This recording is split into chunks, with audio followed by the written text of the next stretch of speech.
This is Real News Media TV, coverage you can trust. Please like, share, subscribe, and hit the notification bell. Select all for daily news updates. Good morning, my Real News Media TV family. Thank you so much for tuning in this morning, and I'm wishing for everyone a wonderful day.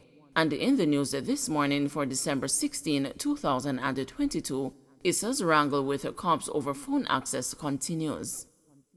Amoy Leon Issa, who has been pushing back against the police request for access to her cellular phone as they probe the murder of her son, Gabriel King, is set to return to the Supreme Court for an application for leave for judicial review. Issa is seeking permission to have a judicial review of an order last month by Senior Parish Judge Sasha Marie Ashley for her to give police access to the device by November 24. The matter failed to get underway on Thursday due to a technicality. Issa's lawyer, Chukwuemeka Cameron, said that as a result, he will need to take further steps before the matter returns. Hence, a date was not scheduled for its return before the court. The parish judge was forced to make the order after Issa refused to comply with a production order that the Jamaica Constabulary Force had made for access to her cellular phone. The order by the judge authorizes the police to extract communication and other data from the device. Issa was ordered to provide access to and produce in an intelligible form any communication data contained on the cellular phone. She is not to be present during the extraction, but can have her attorney as an observer, as well as a computer technician as a third-party observer. When asked by the news whether his client had complied with the November 24 order, Cameron refused to comment. The police were first granted a court order on September 6 for Issa to give them access to the cellular phone, which is in police custody. Communication cell site data was also to be handed over to the police within 48 hours. However, Issa challenged the order on the basis that it infringes on her right to privacy without a guarantee of certain safeguards. Cameron had sought to have the order discharged or varied, citing claims that the police misled the court in getting the initial order by saying that cell site data could be found on the device, but his request was not granted. The JCF's legal representative in defense submitted that Section 21 of the Cybercrimes Act does not allow for a production order to be discharged or varied. King was reportedly abducted and his throat slashed on January 13 and killed while traveling with his mother along the Tucker Main Road in St. James. Commanding officer for the St. James Police Division, Senior Superintendent Vernon Ellis, following the incident, had indicated that the police have been stonewalled in their investigations by a lack of cooperation from persons close to the matter. Taxi operators and market vendors to test new banknotes. The government plans to engage with frequent users of cash to test the new polymer plastic-based banknotes to offset the concerns of gentrification. We have to look at the market vendors, the taxi operators and the bus operators, anyone who uses cash on a larger basis. We have to target those persons, said Natalie Haynes, Deputy Governor at the Bank of Jamaica, at a press conference yesterday to launch Jamaica's new banknotes in downtown Kingston. Initially, we targeted the blind because they had a specific problem and that feature had to be printed on the banknotes, and we had to sign off on that before Delarue started printing. The BOJ downplayed gentrification concerns on whether the new notes can withstand the constant folds from bus conductors and the crumbling from market vendors. Gentrified, I have never heard banknotes being described as such. Actually, it is going to be an education process for the Jamaican people, said Haynes. The new notes celebrate Jamaica's heroes and the decreased prime ministers. It also includes a new $2,000 denomination. The central bank said that the new notes should not negatively impact inflation.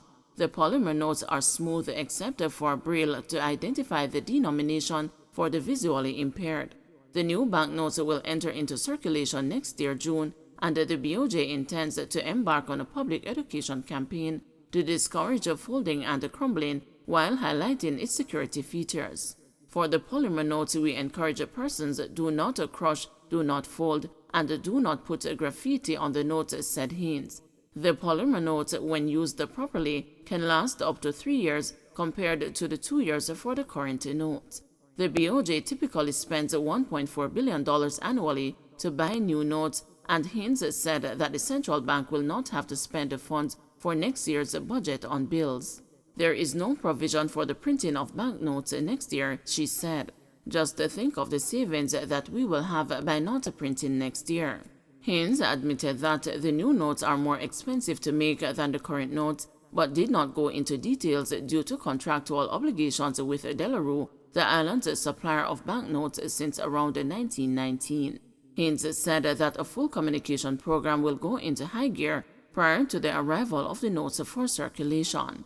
The Bank of Canada on its website tells its citizens to avoid creasing, crumbling, folding, or stapling the polymer notes. It also suggests flattening crumbled or creased notes by applying pressure to them or curling them in your hand. Portland man freed of breaches of Firearms Act. A licensed firearm holder who was arrested and charged for reportedly discharging his weapon during a dispute with his sister-in-law was freed of breaches of the Firearms Act on Wednesday. Zion Nation was freed as the clerk of court in the Portland Parish Court withdrew the charges after conceding that it would be difficult to prove that the licensed firearm holder had fired his weapon. Allegations are that on October 4, Nation and his sister-in-law had an argument at their home. During the quarrel, he reportedly went outside, and shortly after, the sister-in-law allegedly heard explosions, which she considered to be gunshots. Moments after, Nation returned to the veranda, where the woman reportedly continued to curse, but he did not respond. Following the alleged incident, Nation was arrested and charged. When the matter went to court, attorneys at law Courtney Rowe and John Jacobs submitted that, based on the statements on the court file, there would be insurmountable difficulties for the prosecution in proving its case against their client. The lawyers requested that the file be reviewed and a determination be made. On review of the file, the clerk of court agreed that it would be difficult to substantiate the case. The clerk conceded that, based on the statement, Nation was not seen with a weapon in his hand before or after the alleged explosion was heard. Additionally, the police went to the area but could not find anything to substantiate that a firearm was discharged.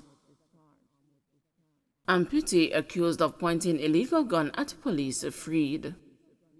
An amputee who was accused of pointing an illegal firearm at a police officer last year was freed when he appeared in the St. Catherine Circuit Court on Wednesday. Richard, the officer, was freed following submissions from his attorney, Shamar Hansen, in the Gun Court Division of the court. It was alleged that in August last year, Mr. Officer was shot twice after he pointed a firearm at a police officer in Eltham Acres, Spanish Town, St. Catherine.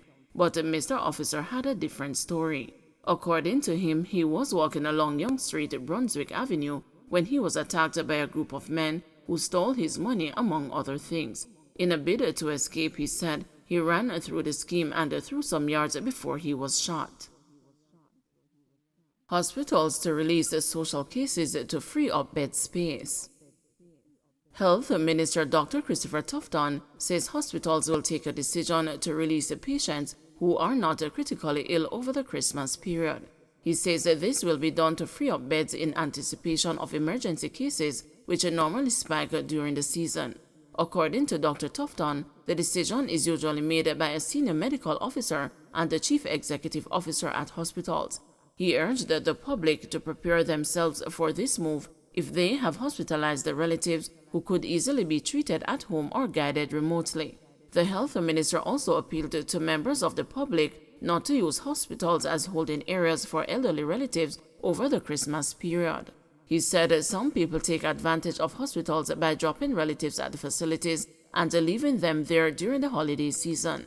Dr. Tufton said those patients then add to the social cases in hospitals, which deprive others who require health services. And that is likely to happen this year again, so one needs to prepare oneself for that. If you have persons in hospital who could easily be treated at home or guided remotely. The hospitals are not a babysitting or it's not a daycare. or a night care facility. And those individuals end up becoming part of the social welfare services, become a social case. We have to feed them, they take up a bed, doctors still have to examine them, they need attention, and really it deprives those who really need the attention because they're genuinely ill from being served.